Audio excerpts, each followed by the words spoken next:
5, 4, 3.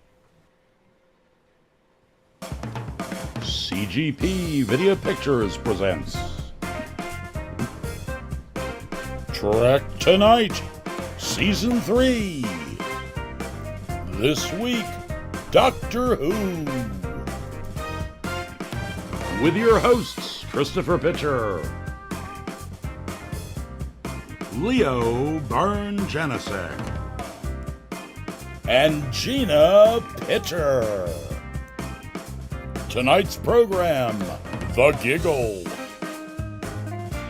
And now live from New York City and Wilmington, Delaware, it's Trek Tonight. Whoa, look at that. Oh, cool. Yeah. Well, that's new. That's a new one. Hang on. There we go. Actually, that's Gina, I you look one specifically. Let's see, where the heck is it? Here we go. Gina, you look very different. I'm just saying. Well, now you're over there. I don't know. Who knows? Woo! Now I'm big. Hey. Hey there. That's weird too. How is this? This is standard, I think. Is that? There we go. You lose Keith. And now you're over there. I don't know. I bet if I was really Gina Pitcher, there wouldn't That be would any. be it. You wouldn't have kicked me away. You wouldn't have kicked me out of here, would you? Yeah, no. See, so but the reason I say that is, see, now it blocks up our nice Doctor Who logo there, but that's all right. Any rate, hello, Whovians, and welcome Howdy, back howdy, howdy. to another episode of Trek Tonight. We are looking tonight at the third installment in the, I don't know, what would you call this? The holiday special miniseries, I guess. I don't know. Well, they're Something calling like it the that. holiday specials, so Yeah. Yeah, the holiday specials. let's call it that. Yeah. And this one was called The Giggle. The Giggle. And yeah, and very much a, in my opinion, a classic new or any, I guess, Doctor Who episode. I thought it was great. We had a special guest villain, Neil Patrick Harris, and The toy maker. By the way, just as a note, the original toy maker was played by actor by the name of Michael Gow, who you may know better as Alfred in the 1989 Batman films. He went on to play Alfred for two more pictures. oh, nice. He was a young Yeah, man. back then. I saw a picture that I had of both the old one and Neil Patrick Harris, but I don't think I downloaded that. But he was a young man. It was 1963, so it was almost 60 years ago. There he is. Well, there's the new toy maker reveling in his theatricality. But just as a note, and it's interesting because in the original version he was wearing this sort of like Mandarin outfit, this sort of like Asian themed, like gown and hat, and it's has not aged well because he's a white actor. The Ming the Merciless look. All right. Yeah, like really, like he was about to do the Mikado or something. But there he is now with Stooky Bill. Who is now? Let me ask you, Leo, because I don't know if you remember or not, but was that whole thing with the German accent new, or was that from the original? I've never seen the original. It's from the first Doctor, William Hartnell. I've never seen that episode. Apparently, it's a 4-part series, probably each about a half hour because they used to be a half hour. Gotcha. The only one that's left is the finale, which may be available online, and have not seen it. I don't know if he did the German accent back then. That might have been a choice by or Neil Patrick Harris. But there he is again in his sort of cabaret, moment. He makes. I think he enjoyed sort of chewing up the scenery as this. I would say yes. Boy, did he chew up that scenery! There are teeth marks all over that sucker. Yeah, he was. And it he was was. really funny I because loved every moment of it. It was Right. fantastic. yeah, I really enjoyed this. I thought this was really fun. Again, very classic, fitting into the thrust of the new Who, and I thought it was really good. Might have been my favorite of the three. I'm not sure, but the whole premise being that the Doctor shows back up on Earth with Donna, and everybody's Yeah. going. Well, here's the thing: they were really talking about something they mentioned later on.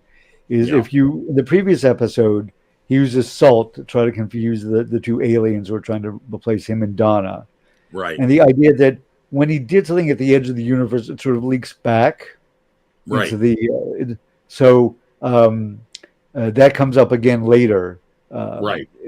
towards the very end of the episode, and we'll address that when we get there. I don't want to spoil it, but it is interesting to see that the actions of people, of him and Donna, maybe more him than Donna specifically, um, at the edge of the universe is sort of opening doors. And it was also the implication that them being at the edge of the universe is what brought the Toy Master back, because he'd been banished to some sort of extra dimensional place, because he's not originally from our universe, Right. from what I understand.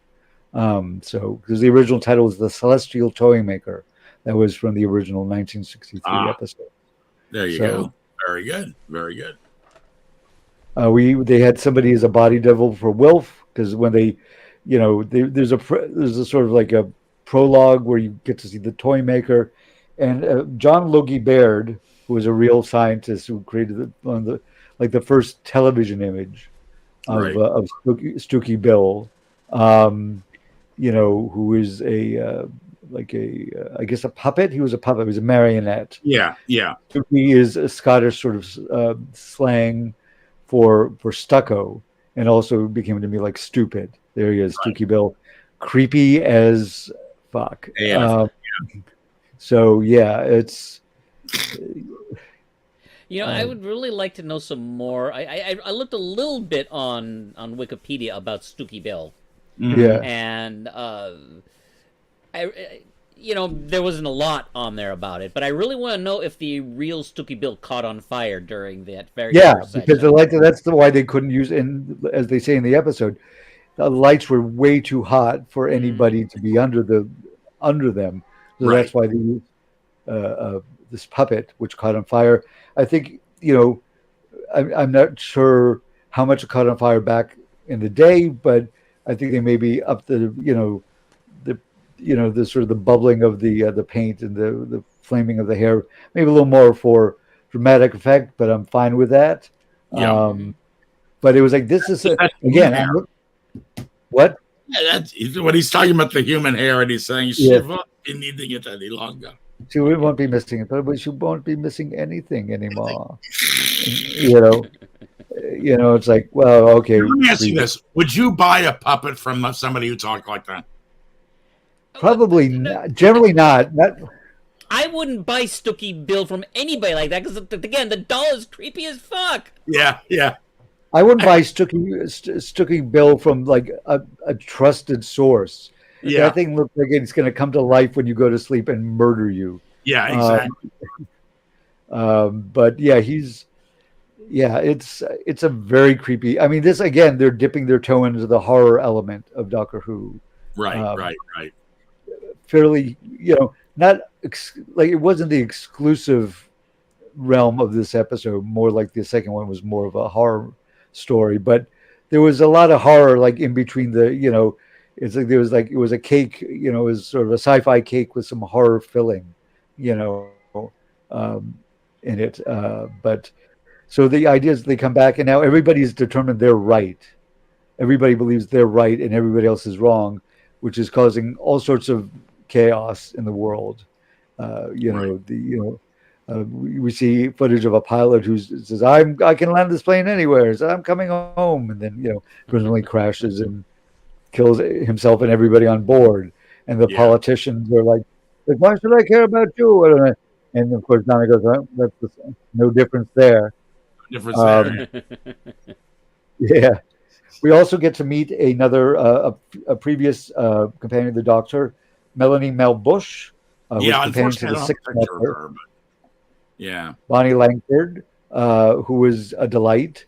And I don't think she's in there. I think she was in later. Yeah, she's not in that shot. she's inside when they go in. Yeah, she's Then unit shows up to escort their doctor to their headquarters, and Donovan says, "You like take care of my grandfather," and they're like, "Right away, ma'am." And I was watching another review of this film, this episode, and somebody was, and this was a UK broadcaster, and they were saying how Avengers headquarters, sorry, unit headquarters, it looks a lot like yeah. And you know what? I had a picture, and I don't know where it went to, but yeah, I mean that's just from the top. The helipad. It's not exactly alike, but it's like it looks like they hired the same. I had that image. Yeah, it was something. Yeah. By the way, Angela says, "Hey guys." Oh, Angela, hey. Here tonight. Craig says, I'm not sure why, but maybe because we were talking about his job. Long live the new post-COVID-19 Doctor Who pants optional at work. Unless he's talking about the new Doctor later on. He is talking about the new Doctor who is pants optional. Yes. Yeah. So they're trying to figure. Everybody's wearing these sort of armbands, which control like this spike of energy that in the brain. In the brain, although it's not apparently. They have this robot in the corner with like all these control panels called the Flinks, who is brand new. There's that she's got that silver armband on her arm. Yeah, everybody in the office has them. Yeah, all the unit people, and they were like, "Well, can't you just give these out?" And they show footage of this newscaster. We're like, "I'm not going to be controlled. They're just monitoring us." And it's like certainly a nod to the anti-vaxxer movement during the pandemic. Yeah, did you notice? I thought this was great. And Gina actually pointed this out. Gina, unfortunately, I don't know if I said this or not, but she won't be here tonight because our daughter is sick and she's taking care of her. But that actress has been from the beginning as the American correspondent. Yes. And now she's got her own show. I don't know if you noticed that or not, but the clip of her, she's got her own show as opposed to being. Yeah, it looks like it was very. They couldn't put the Fox logo, but it definitely had like that sort of like opinion-based, sort of opinion-based news, vibe to it. And I say used news gingerly. Unit HQ used to be the same base model for Avengers. Yeah, it does feel like they just have like they hired Tony Stark. Yeah. They hired Stark Industries to build it for them. And they're like, well, we've got these plans lying about. Right. But and they discovered that it's a musical note, and Mel it's an arpeggio, and so she's like la la la la la la la, and everybody sort of like shivers when she does it. Right. And Donna had recognized it as musical notes because she tried to teach her daughter how to play the recorder, and she's like, so she says, "Mom, this is not who I am," which opened up a whole nother conversation. Which was a nice little nod to that. It's not really a storyline, but a background element, of the new Donna's family. But also we see Kate Lethbridge Stewart, who was whose father was Brigadier Lethbridge Stewart from back in the the earlier days. She takes off her thing because the doctor was like, "Well, what happens?" She says, "Well, I'll show you," and she just starts going nuts. She's like, "You're like, we're trusting an alien who changes his face every few years, and he's got 2 hearts and 9 others." And she's yelling. I forgot the name the character, the one in the wheelchair. She says, "I've seen you stand," and this actress, yes, who has spina bifida, which means she can move, but it is probably easier for her to be in a wheelchair if she has to move about. But she, it's not like she can't move; she can't get up. So somebody I was watching it with the first time said, "Wait, was that a bad edit?" When like in the corner of the screen, you see her stand up out of the wheelchair for a second. But she can. She can. Because to somebody else, and I'm like, no, I think that was intentional. It was, and I like that character. I'm hoping we get to see more of her. Yeah. And her urban assault wheelchair, Yeah. or travel chair. Hey, Joe So Townsville gives us a thumbs up. Hey, Joe. thank you, Joe! Joe. Hey, Joe. Joe, always good to hear from Joe. Yep. Yep. But this was what's interesting, and they go back in time, the Doctor and Donna. Then he figures out it's the toy maker, and he also thinks that it's his fault because they were at the edge of the universe, sort of mucking about. Yeah, I had Although to it was watch it a second time before I picked up on that. yeah, That it was the salt at the edge of the universe that let the yeah. toy maker back. The Yeah. toy maker Well, it's the into idea it. of like legends and the idea of mythology sort of almost taking root from that moment. And they go You back got that look to on your face. yeah, Yeah. there you go.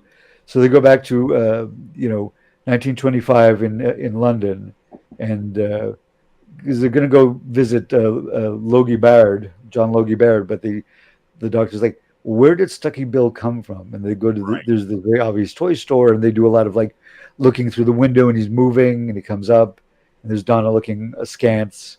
Yeah. Um, um, and they go in there, but as they're walking, Donna has this thing. She's like, why didn't you ever tell me about Mel? He says, I've been alive for 1,000,000 years. If I told you about everybody I ever met, we'd still be chatting in the TARDIS. Yeah. And which is true, but it's also like he doesn't talk about his past that much with his No. new, other than he might be like, oh, it's like Albert Einstein, stellar chap, or something like that. One of those, Yeah. his And little that's like where they throwaway. sort of lay down the groundwork for this idea that maybe the Doctor is becoming a little burnt out. He is, and that he's constantly going. He never stops. He's constantly going.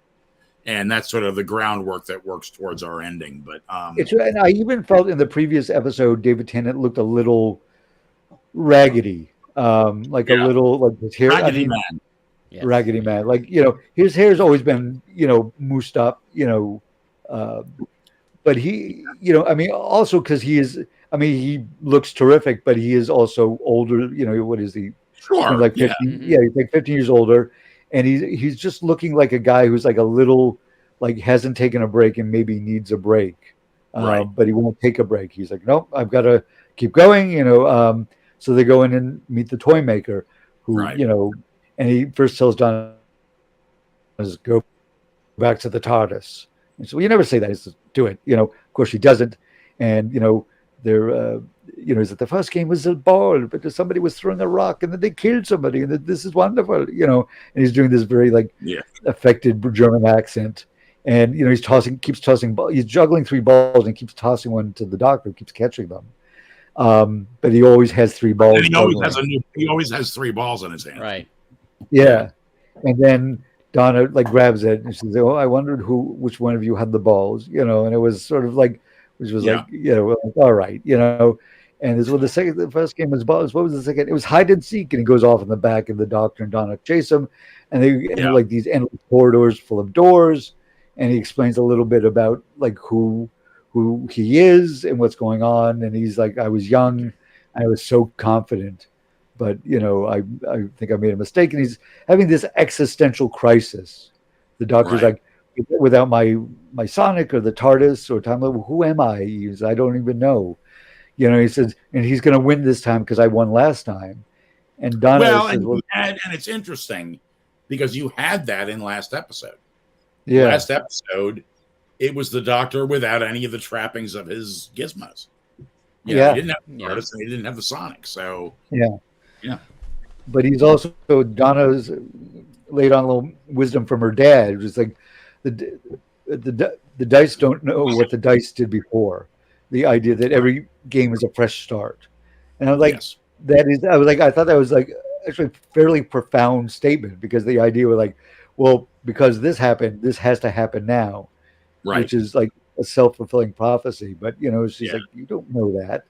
That we meet the Logie Baird's assistant, who's been turned into this weird marionette, and then you see there was a lot of disturbing imagery in this thing. Yeah, that guy,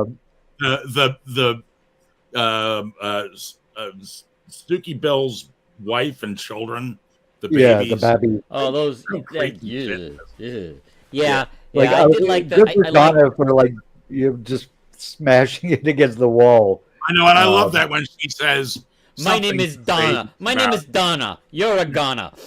It's Yeah. like it's kind of stretching for the rhyme there, but you know It's what? not- I don't care. It's not. It's not a great rhyme, but it got the point across. And like, good for her. Yeah. She's not like, oh, we've got to like. She's not talking to me like, you're creepy puppets, and I'm gonna break you. So good for But I her. love how the babies just back up off of her. Yeah, You know, Bobby. he's out. Okay, we're good. They're like, Bobbies. you have anything else to add? And they're like, Yeah. And those were so creepy. Oh. Oh. But then the I keep saying puppet, the toy maker, does like uses my world premiere, and he it's like this sort of like old, sort of vaudeville-esque, Yeah. maybe Carnival, like carnival, sort of carnival, maybe what the British call dance hall, sort of show, Yeah. and he's got puppets. I says, "What want to know what happened after you left? After the doctor left?" And he's like, "Amy Pond, but she's dead." And he keeps like snipping the things, and the doctor says she died of old age. Those are remember. Well, that's all right then. Yeah, that's all right. And he gets into does the American accent, and but he also the toy maker doesn't talk about Yaz and Dan, all the other people of the previous doctor who survived. So he's maybe an unreliable narrator. But he does that's all right then 3 times. Donna's dad was correct narratively, not such from a statistical perspective. Okay, well, fair enough. Science once again ruins the party. But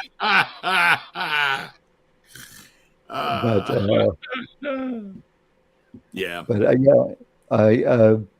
so they're like, the doctor goes, "I challenge you to a game," and apparently that's something that the toy maker has to honor. And of course, Donna's like, "Well, he's going to cheat." He says, "No," and they're like, "That's the one thing he won't do. He'll abide by the rules of the game." Right. Which is interesting because he also seems to be like an agent of chaos as well, especially we see as he goes forward. So I'm not sure, the rule, like his interpretation, like if you say we're going to play tic-tac-toe, which of course isn't a game that's impossible to lose unless you're trying to lose. It's a constant stalemate. Just my enjoyment of playing it as a child. But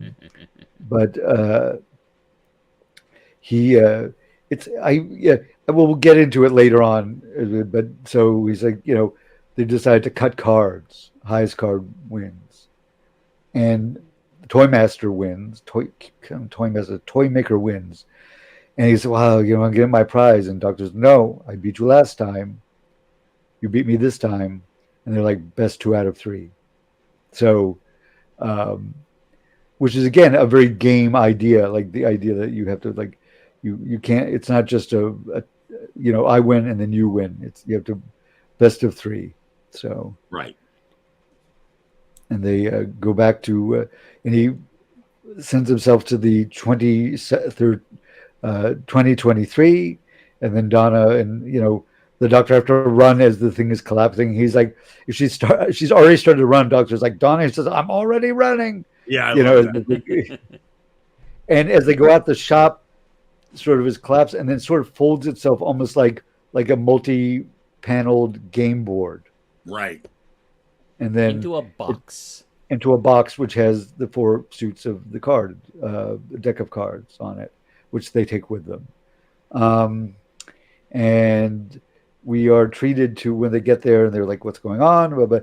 And Neil Patrick Harris he dresses sort of like a ringmaster from a circus, right? Sort of outfit, and he does a whole dance number to "Spice Up Your Life" by the Spice Girls, and they're all like, people are all shooting, and then he's turning the bullets into rose petals, but he also turns 2 unit soldiers into like rubber balls. There he is, and living his best life. Yeah. Somehow or other, I knew I had more of these pictures than I thought I did. Here's we were talking about. Yeah. Yeah. That is Right. unit / Avengers headquarters. Yes. So he's dancing around and he's appearing all over the place, and they're playing this music, and one of the balls flies into the lap of our scientific advisor, who sees like there's a face of the soldier. He's like, ah, and she like drops because it is horrifying. Yes. And later on, the doctor says, "I'm sorry, they're dead," which is right. Like, what are you going to do? And they also don't know how he does everything he does. The doctor says, "Well, if I told you he rearranged molecules at a molecular level, would you believe that?" And he's like, "Is that what he does?" She's like, "I don't know." Yeah. He's just like, this was just to jump back, because I thought this was kind of creepy too. To add to the idea that the guy was turned into a strange marionette. Yes. Then you have this shot of him like above, like controlling him. Yeah, that was very creepy. Yeah. Sort of. I don't know. Was it like the roof blew off or something? I don't know. You see him. I mean, skylight or something.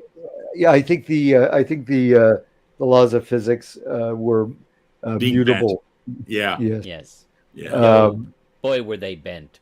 Then the marionette has the doctor's head and going, "I'm so clever. I'm so clever." I believe that was what he was saying, in mockery of the doctor. Yeah. And they're there, and he disappears, and they're like, "Well, he hasn't left. He's somewhere else." They also had tried this galvanic ray gun, which they put on the helipad, because they were going to shoot. It was a Korean satellite, North Korean satellite. Yeah. The idea that also we haven't addressed, like, why everybody went crazy, was the Stooky Bill image was embedded like in the ether, let's call it that. But once the satellite connected and everybody was basically all around the world connected, he was able to broadcast that that those series of notes, which was a laugh, which is his laugh, which is also very creepy. And there's the doctor was putting in all the screens. That image basically it's hidden. It's hidden at every screen. Yeah. Whether it's a television, an iPhone, an iPad, whatever it is. Right. That image of him laughing or the giggle is hidden in the background there somewhere. So it was very creepy. But they shoot down the satellite. Everybody's like, "Oh, phew, we did it." And then, of course, everything is still going, to hell. They go out to see what's going on, and they realize they hear like something out on the helipad, and our bad guy is sitting just sort of like a World War I or World War II pilot, with his goggles. There he is, and his high boots and his tan pants. Yeah. And he's sitting in the galvanic gun. And then in Lethbridge Stewart, so what happened? There was the armor, and there was the shooter, and like the crew. And he's like, "I don't believe." I think they're still falling. And if you listen, you can hear thumps. Yeah. After he says that, like a beat after he says that, and it's like, oh God. Yeah. Yeah, I noticed the thump the second time I watched. Me too. Yeah. I didn't notice it the first time. Yeah, I agree, Keith. And he's trying to be like, "Well, what am I going to do?" And he's like, "Who am I going to kill next?" And the doctor's like, "Listen, come in the TARDIS with me. We could travel the universe. We could be celestial. We could be playing games forever." And he's like, "Well, I'd rather stay here." And he like shoots part of the building above him. There's the doctor looking very cross about what's going on, and then he's like, "Who will I kill next?" The companion, the soldier, the scientist, and he's like all the people that the doctor cares about. And then he shoots the doctor. He decides to shoot the doctor with this red galvanic Beam. beam. I'm not sure what a galvanic beam is. And it took my second viewing to actually understand why he shot the doctor that second time. Same thing, Keith. The first time, the first game that the Doctor won was with the original Doctor. The second game was with a different Doctor. He wanted the Doctor to regenerate because he wanted to play against whoever the next Doctor was. Yeah, he said it had to be game had to be with a different Doctor, basically. Yes. Yeah. Yeah, so he says it's only appropriate I play my third game with the third Doctor. And he right through his chest, and both Shauna and Mel come up and they're like holding his hand, and you get to searching that orange energy. And Toymaker goes, the handmaidens. You know, and they're talking, they're like, he's like, well, it's not really dying, but you're gonna be somebody different, blah blah blah. And then he doesn't transform. Right. And they're like, what? And I loved how everybody else just goes, what? Yeah. You know, everybody goes. You go round, right down to the Toymaker, going what? Yeah. And the Doctor's like, at first he's like, oh, that's what. And then he goes, I need each of you to pull, like, because each of them have, holding his hand. And they're like, really? He's like, yeah. And they pull out the 15th Doctor, who is a goddamn delight. I love this guy. I got a feeling he's got the potential to become my favorite Doctor. Well, I gotta say, you weren't in the green room yet, but I said to Leo, normally it takes me an episode or two to get adjusted to the new Doctor, and I liked him right away. Same here. He's good. He was just so warm and charming, and they tell him how. And at first he's like, "What's going on here?" And then they're like, and the and the Toymaker is like, "Oh, I can have fields of doctors to kill, and he'll split, and could do this for 100 years and never get bored." And then they both turn to him, like, in unison, "We challenge you to a game." Right. And they was like, "Well, you can't do it. The two of you." He's like, "Well, you did this." It's like there's nothing against the rules, and they're like, "All right." And so they play catch basically, and if you drop the ball, you lose. Right. And even the new Doctor flings it at Tennant, who grabs it, but it's like a near thing. He says, "Hey, we're on the same side." He's like, "Sorry," you just got into the enthusiasm of the game, and it goes on. They do a lot of cuts with them, like leaping up against the wall and diving for it. Everybody's like, and then the new Doctor throws it to him, and he misses. The Toymaker misses. It goes over the side. And he's like, no. And he starts his arms go out. And, the Doctor says, well, my prize is I want you to leave this universe. Yeah. And he much like his shop, he folds up into a flat thing, falls into the box. And returning to the salt for a moment, because they grab it, and Lethbridge Stewart says, I want you to put this in the deepest vault, bind it by salt. Or bound, so. One thing we forgot to mention. Yes. In the Toymaker is talking to the Doctor. Yes. He mentions that he battled with the Master and imprisoned him in his gold tooth. Yes. And if you look at it, looks like he has like 64 teeth. He has all these rows of tiny teeth. Uh-huh. And which is creepy. And then, this is true. At the end, his golden tooth is sitting on the helipad, and you see a finger with red nail polish reach down and grab it. We don't see who does it though. Yes, but if you go back, and I saw this online, you grab a freeze frame of what's her name, the woman in charge of Unit. Yeah, she's wearing the same color nail polish. Well, that makes sense. You don't want that, kicking around, the Master. You want to be able to. Craig says they got at least 12 folds out of the Toymaker. Rick Sanchez would be proud. So there you go. Yes. And one of the things, and then once they're done, they're kind of like 14th Doctor is you can see he's just exhausted. Right. And the 50th is, come here, I've got you. And he hugs him. Yeah. And they, he shows him the TARDIS a little bit later on, like almost immediately, like the next scene, and he's going on is, well, this is this, and they move that over here, but you sort of know it, and they're like, well, how is this going to work?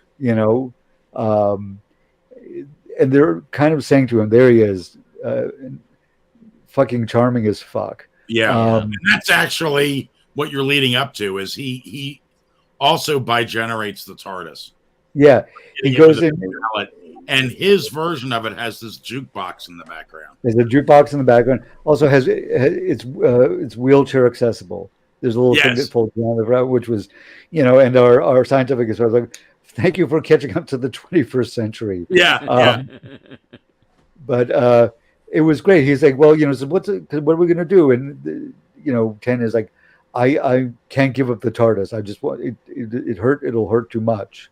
Right. And he says, well, and he comes out and says, he's got this giant mallet, like you would, like if you're doing like trying to ring a bell at a carnival, And he says, well, you won the game, you get a prize, honey. And he whacks it and like, and it splits into 2 full TARDISes.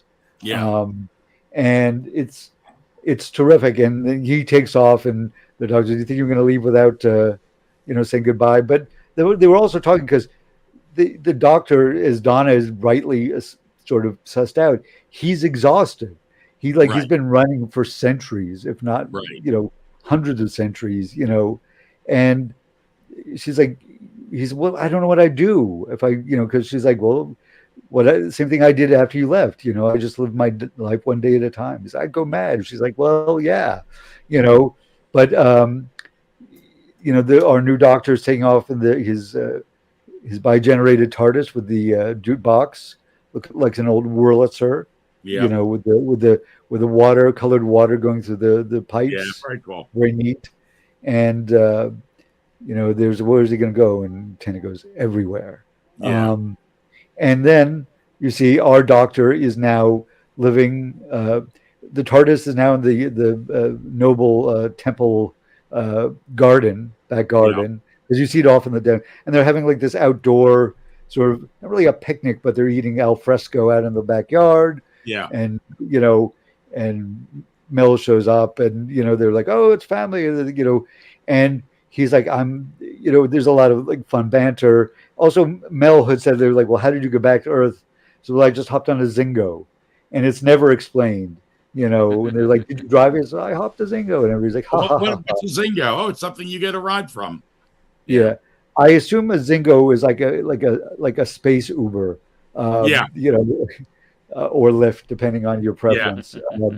But they're all sitting there, and it's like he's like, I finally have a family. Like, I never thought I would have this, and he's like, I'm the happiest I've been in a very long time.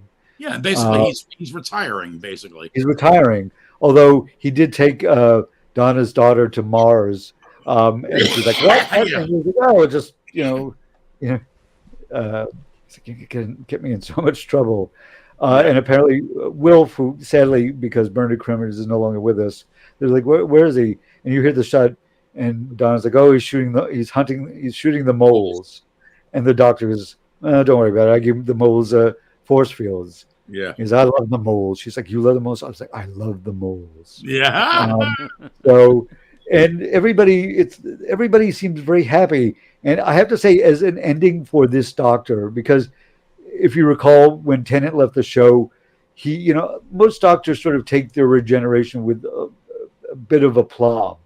Like, they accept it as an inevitability. But Tennant's doctor was like, did not want to go. And basically it was like, you would either have to kill Wilf because of the being trapped in this this sort of radiation cage. It was the thing, it was like, either he would get out and Wilf would die, or he would be exposed to the radiation and regenerate. And he was like, he didn't want to go. Right. He didn't want to go. And which, that was always a bit of a heartbreaker for me. Oh, yeah, definitely. So all right. Now, this whole thing, of course, is not without its controversy. Yes. I mean, for me, I love it. I love the fact that David Tennant's doctor got that story at the end, that he didn't just vanish into nothingness. I like the fact that he's hanging about. I don't know that we'll necessarily see him again, but you could. I think they might try him out for a special. Yeah, he's got a TARDIS. So I kind of liked it. Yeah. It didn't bother me. I know some people thought it was a cop out or I do remember or something, but I do remember seeing it the first time going, so there are 2 doctors now? Yeah. But in the end, you get that final send off with Tennant. Okay, let's put an air quote. That final send off with Tennant and the family, and he's just so damn happy to be there. And you know what? I don't mind, and it gives us an excuse to have Tennant back for a special at some point. Right, exactly. I mean, he might show up for the Christmas special next year, or if they do a big they do a big event, he might show up. And I have no objection as long as they don't overuse him. I do want Shudigawa to get the attention because he's the new doctor. Oh, and I'm sure he will. Yeah. I'm sure he will. I read an interview with his name went right out of my head now. The showrunner, Russell T. David. Yes, thank you. RTD. And he said he is just so thrilled with him and what a tremendous caliber actor he is, and how lucky he feels to have him playing the Doctor. So I'm sure it's going to be all about him for at least a few seasons. Because oh sorry, Keith, go on. I was watching Ncuti Gatwa in that Netflix series Sex Education, right? And he's fantastic in that. He really is fantastic in that. So Want to see the trailer for Christmas Day? I would love to see the trailer for Christmas Day. I actually have that. Merry Christmas. I'm the Doctor. What's up there? Goblins. Oh, yeah? Time travelers are great. Like, wow. Ah! Hold on tight. Who are you?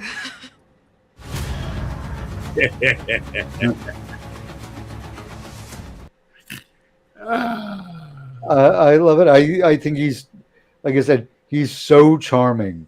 Yeah, and she looks adorable. I don't really know anything about her, but she looks adorable. Yeah, so. But he in the I would say brief, because he didn't come into the third act of this, right? But he has this warmth, he was looking after Tennant's doctor. Right. He says, and obviously they're individuals, but they're still the same person. They both have the same memories. They both, he's like, I loved, I loved her. Sarah Jane Smith, and they bring up all these old companions, and he sees his exhaustion, and it's he's almost taking on Tennant gets to rest. He finally, the doctor finally gets to be able to just enjoy his life and not have to worry about saving the universe. Don't worry, I'll do that. He's almost been refreshed, and they were talking about, so we do our therapy out of order, because they're time travelers. He is genuinely charismatic. Yeah. Now let me ask you a question, because what episode was it in? One of the early one of these three. I don't know if it was the first or the second. Donna's commenting about how some man is attracted, is very handsome. Oh, yes, that was in the last episode. Says, oh, yes, he's extremely handsome. And then she says, oh, that was a long time coming.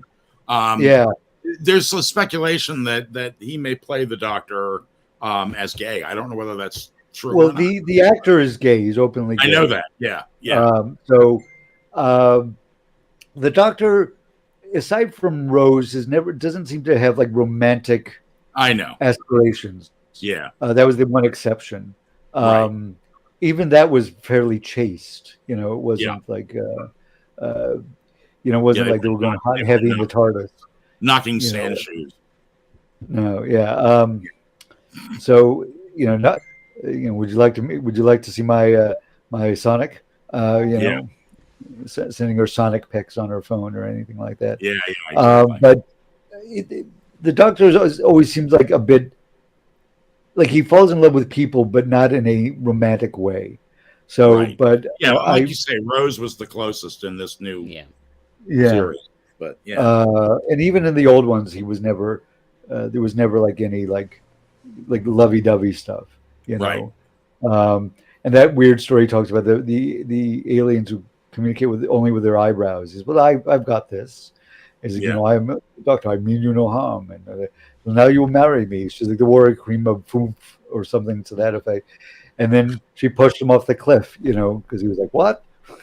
So if you remember, this was also the 10. It was the Christmas special where we first met Donna, and it was, or was it the Christmas? It was when they were the adipose with the globules of, and the doctor's trying to investigate that, and he's talking to this woman at this company, and she's very much flirting with him, and it's sort of going over his head until he gets it. He's like, "Oh no," you know, he gets like very flustered by it. So I don't, you know, I think maybe his demeanor will be, you know, sort of gay friendly, but I don't necessarily. That's what I was wondering. Yeah. Well, Craig says Tom Baker was involved with the actress who was playing his companion. Yeah, well, off in the show or off screen. I think he means off screen. Yes, because I don't remember any Tom the fourth. Now he does end up. He marries a couple of people. Like he married River Song. Yes. Right. Well, I guess I take that back. That is a romantic thing. And also, wasn't there a queen that he ended up? Well, yeah, he was with Queen Elizabeth, the first Queen Elizabeth. They were flying around. Yeah. But generally speaking, he's not. Yeah, no, you're right. Those are two exceptions I completely forgot about. Yeah. So he married her, and you know, and she seemed to be very keen on him. As well. There was the three doctors or the two doctors. When it was Smith, Tennant showed up, and the late John Hurt, who chastised him for talking timey-wimey. What do I become a child? And he gave him shit about the sand shoes too. Yes. Yeah. So, which was actually for all of my British slang that I pride myself on, I had never heard the term sand shoes until that point. What is a sand shoe? It's a sneaker. I've never heard that term. I had never heard it either, but now I hear it a lot. But it's his sneakers they called them sand shoes. So there you go. But yeah, I really enjoyed this episode. I thought usually, you know, I had sort of predicted there he is. Yeah, the sand shoes. The doctor usually regenerates at the end of the episode, and then you see the new face, and there's like, you know, he says something odd, and then something happens. The TARDIS gets. That's what I was expecting this time. I was really surprised that we got as much as we got as we did. Right. And I was thrilled that we did because I fell in love with his version of the Doctor. And just for the sake of what you're talking about, his warmth and his warmth and compassion. Yeah. Wasn't it a running gag for a first couple of the changes of the Doctor where you got a what? Yeah. Well, I think what was a Tennant thing. Oh, was it a Tennant thing? Oh, okay. Yeah. But I think it was either with his Tennant or Smith when he was like still not a ginger. Like I guess, like, you know, he wasn't. So, but I'm delighted with it. I think they're doing a good job. I am too. They are, and I'm very anxious to back. I think having Davies back is going to put the fire right back in the show. Yeah, as I said, I really liked the previous Doctor, who's blanking on the. Jodie Whittaker, yes. We're very informed in this show. Yeah, we've done our research, clearly. The old man who can't remember a goddamn name. Yeah, right. Yep. So, but I like that actress quite a bit. She did a TV show called Broadchurch with David Tennant. Yes. Where her son had been murdered, and Tennant was this good show. Very good show, police inspector. Right. And then they rebooted it with him in it for America too. Yeah, I never saw the American version. I saw both, but they were good. But yeah, she's a terrific actress, and I liked her interpretation of the Doctor. But a lot of the episodes I didn't think weren't badly written. It wasn't like this is garbage, but it just felt like they kept sort of treading over a lot of the same ground. Right. A lot of maybe it was the first thing they spent a lot of time on Earth, and I'm like, I get the Doctor goes to Earth, but I always like seeing them, or they're on an alien planet, and it turns out to be Earth, and I'm like, okay, I guess. Although I liked the it was a Christmas special. I don't know if it was her last. It wasn't her last. Well, maybe it was where it was in the storage unit with the Daleks. Oh yeah, yeah. Which I thought was a lot of fun, and I like the actress was the gift. It was this Irish actress who was terrific. Yeah. And that was a fun one. And they had I wish I could remember more of her episodes. So there was the one with the guy, the American, who was like this American businessman who's played by Chris Noth of Law and Order fame, who was this complete sort of like corporate dill hole. Who's basically like willing to throw any of them under the bus to save his own skin. That's a new one. I haven't heard dill hole. Yeah, it's not. It's an old one actually, but an oldie but a goodie. Yeah, an oldie but a goodie. But I'm looking forward to what's coming up. I'm looking forward to the Christmas special. I can't, and that is Christmas, obviously. So it's Christmas Day.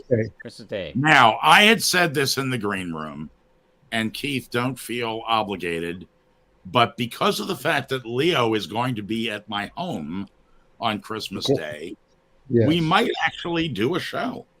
Normally, we would probably wait till after Christmas. We'd either pre-record or we would wait. But I'll have Gina here, obviously, and I'll have Leo here. So we might do a show. And if you want to take an hour out of your Christmas Day to do that, you're more than welcome to. And we may not do it. It all depends. But I cannot make the commitment right now, but I will see. Yeah. I'm just throwing it out there. You might be our Christmas gift to everyone. Oh. Yes. To waste an hour of their time with us talking about Dr. We're tired of your relatives. Holidays of the year. That's all right. Ditch your relatives and spend an hour with us. Yes, exactly. Have you met your relatives? I've heard they suck. Yeah. No, we were just thinking about it. I mean, it's like, okay, kids get you up at an ungodly hour, rip open all their presents. You get through it by drinking your coffee. And then what do you do till dinner time? Nothing. You sit around the house. So, well, in my case, though, all of my kids are older. Right. And travel's involved. Yes. See, that's different. Everything happens. Are they visiting you, or are you visiting? Where are you doing your Christmas? We are visiting them. And please give us your address. And I'm sorry, what did you say? I missed. Okay. Them. Yeah. Yeah. So. Well, if you can't make it, it's okay. I mean, I'm not sure we're going to do it because it depends on we may just be like, depends on what we got going on. I may all of a sudden get some amazing new toy to play with, and Leo and I will be playing with that all day long. So, and I suspect maybe it'll depend on how much Christmas spirit you've been enjoying. Yeah, well, yeah, but probably not much of that, but yeah. Although I made myself. I bought a bottle of Maker's Mark. But it was like the fancy one, and it's like 104 proof. And I made eggnogs, and man, were they good! Woo!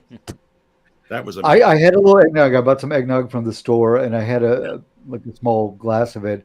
And I thought about, because I also have, it's not the fancy, but it is the regular Maker's Mark. I thought about putting a bit of that, or maybe a little rum in there. Yeah. But I didn't. I just ended up having just regular eggnog. Yeah, well, we can share one at Christmas time, Leo. Yes, but it was great. Little fresh ground nutmeg, little fresh ground cinnamon, it was very good.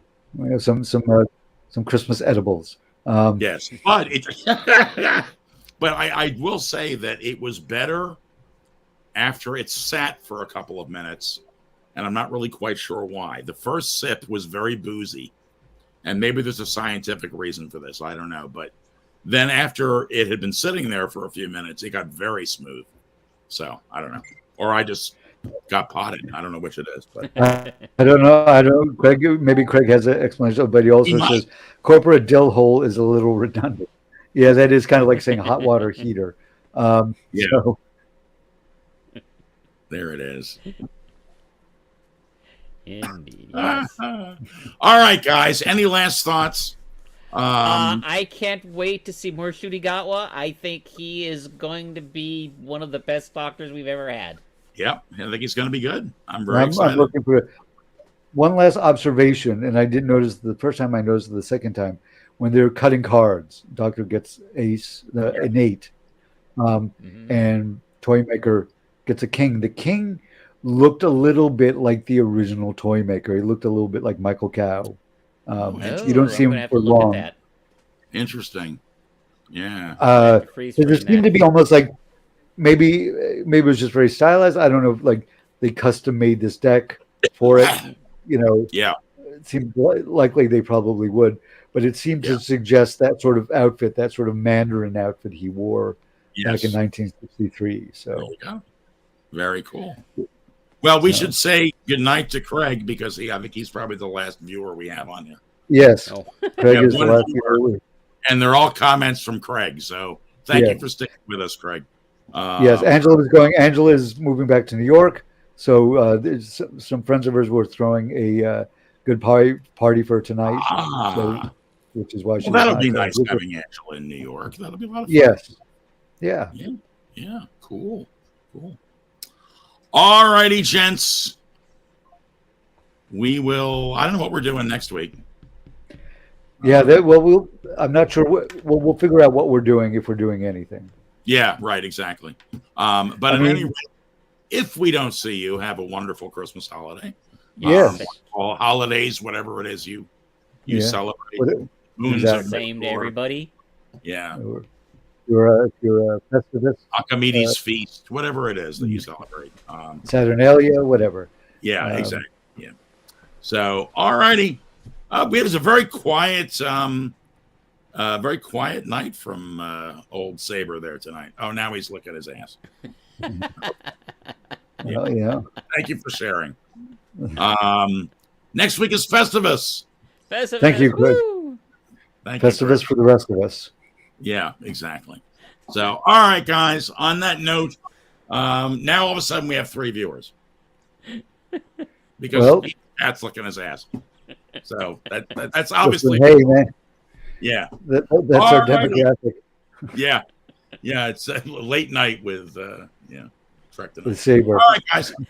Have a great week, everybody. It's like he's an animal or something. Right, exactly. Yeah. Well, you are the one holding him in your lap while he's doing that.